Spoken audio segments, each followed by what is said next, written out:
ನೋಡಿ ಸ್ನೇಹಿತರೆ, ಇಲ್ಲಿ ರೈತರು ಅಡಿಕೆ ತೋಟ ಮಾಡಿದ್ದಾರೆ. ನೋಡ್ಬೋದು, ನೀವು ತೋರಿಸ್ತೀನಿ ನೋಡಿ. ಅಡಿಕೆ ತೋಟ ಮಾಡಿದ್ದಾರೆ, ತುಂಬ ಚೆನ್ನಾಗಿದೆ. 3 ವರ್ಷ ಅಂತ ಈ ತೋಟಕ್ಕೆ. ನೋಡ್ಬೋದು ನೀವು. ಎಷ್ಟು 3 ವರ್ಷ ಅಂತ ಅಂದರು. ಎಷ್ಟು ವರ್ಷ ಅಂತ ಕೇಳಿದೆ, 3 ವರ್ಷ ಸರ್ ಅಂತಂದರು. ನೋಡಿ 3 ವರ್ಷಕ್ಕೆ ಎಷ್ಟು ಚೆನ್ನಾಗಿ ಬಂದಿದೆ ತೋಟ. ತೋರಿಸ್ತೀನಿ ನೋಡಿ. ನೋಡಿ ಹಿಂಗಾರೆಲ್ಲ ಸೂಪರಾಗಿದೆ.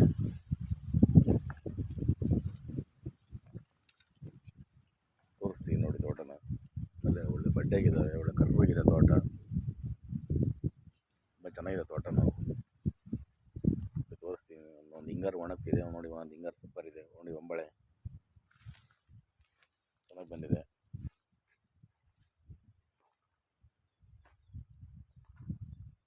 ನೋಡಿ ತೋಟ ಸೂಪರ್ ಇದೆ. ಬೇಸಿಗೆಯಲ್ಲಿ ಈ ಥರ ಒಳ್ಳೆ ಕರ್ರಿಗೆ ಚೆನ್ನಾಗಿದೆ ಅಂತಂದರೆ ಖುಷಿ ಪಡ್ಬೇಕಲ್ವ. ನೋಡಿ ತೋಟ ಸೂಪರ್ ಇದೆ. ಎಲ್ಲ ಕ್ಲೀನಾಗೆಲ್ಲ ಕ್ಲೀನ್ ಮಾಡ್ಕೊಂಡು ಇಟ್ಕೊಂಡ್ಬಿಟ್ಟಿದ್ದಾರೆ ತೋಟನ. ತೋರಿಸ್ತೀವಿ ನೋಡಿ. ನೋಡಿ ಒಳ್ಳೆ ಬಡ್ಡೆಗಿದೆ, ಹೊಟ್ಟೆಗಿದ್ದಾವೆ ನೋಡಿ. 3 ವರ್ಷಕ್ಕೆ ಎಷ್ಟು ಚೆನ್ನಾಗಿ ಬಂದಿದೆ ನೋಡಿ ತೋಟ. ಹೇಳ್ತೀರ ನೀವೆಲ್ಲ 3 ವರ್ಷಕ್ಕೆ ಬರಲ್ಲ ಅಷ್ಟು ಚೆನ್ನಾಗೆ ಅಂತ ಹೇಳ್ತೀರ.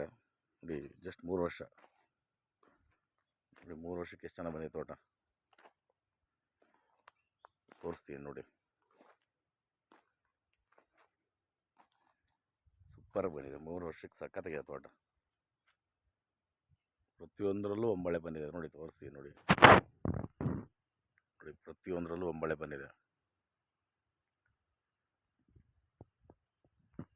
ನೋಡಿ. ಇಲ್ಲಿ ಪ್ರತಿಯೊಂದರಲ್ಲೂ ಒಂಬಳೆ ಬಂದಿದೆ. ತೋಟ ಸೂಪರ್ ಇದೆ ನೋಡಿ. ತೋರಿಸ್ತೀವಿ ನೋಡಿ. ಯಾವುದು ರೋಗ ರುಜಿನ ಯಾವುದು ಥರದ್ದು ಇಲ್ಲ, ಏನಿಲ್ಲ, ತೊಂದರೆ ಇಲ್ಲ.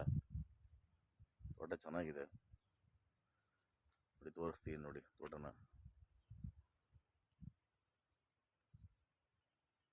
ಈ ಥರ ಬರಬೇಕು ಅಂದರೆ ತುಂಬ ಶ್ರಮ ಪಡಬೇಕು.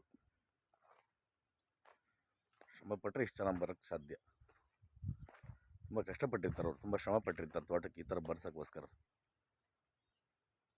ಗೊಬ್ಬರ ಆಗಲಿ, ನೀರಾಗಲಿ, ಆಮೇಲೆ ಡ್ರಿಪ್ಪಿಂದಾಗಲಿ ಪ್ರತಿಯೊಂದನ್ನು ತುಂಬ ಚೆನ್ನಾಗಿ ನೀಟಾಗಿ ನೋಡ್ಕೊಂಡು ಚೆನ್ನಾಗಿ ಮಾಡ್ಕೊಂಡಿರ್ತಾರೆ. ಅದಕ್ಕೆ ಈ ಥರ ಬಂದಿದೆ ತೋಟ ನೋಡಿ. ಇಲ್ಲೊಂದು ಗಿಡ ತೋರಿಸ್ತೀವಿ ನೋಡಿ.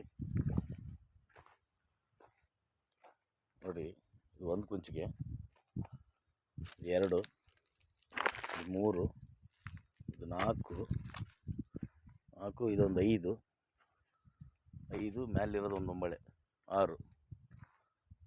6 ಹಿಂಗಾರು ಬಂದಿದೆ ನೋಡ್ರಿ. ಅದರಲ್ಲಿ ಒಂಬಳೆ 6 ಬಂದಿದೆ. 6 ಇನ್ನೂ ಸ್ಟಾರ್ಟ್ ಆಗ್ತಿದೆ. ಹೆಚ್ಚು ಕಮ್ಮಿ 7 ಇದೆ.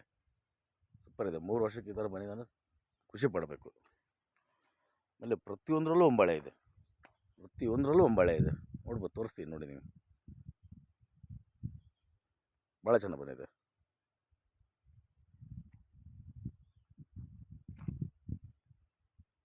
ಮೂರು ವರ್ಷಕ್ಕೆ ಈ ಥರ ಬರುತ್ತೆ ಅಂದರೆ ಖುಷಿ ಪಡ್ಬೇಕಲ್ವ. ಸೂಪರ್ ಇದೆ ತೋಟ, ಸಕ್ಕತ್ತಾಗಿದೆ ತೋಟ.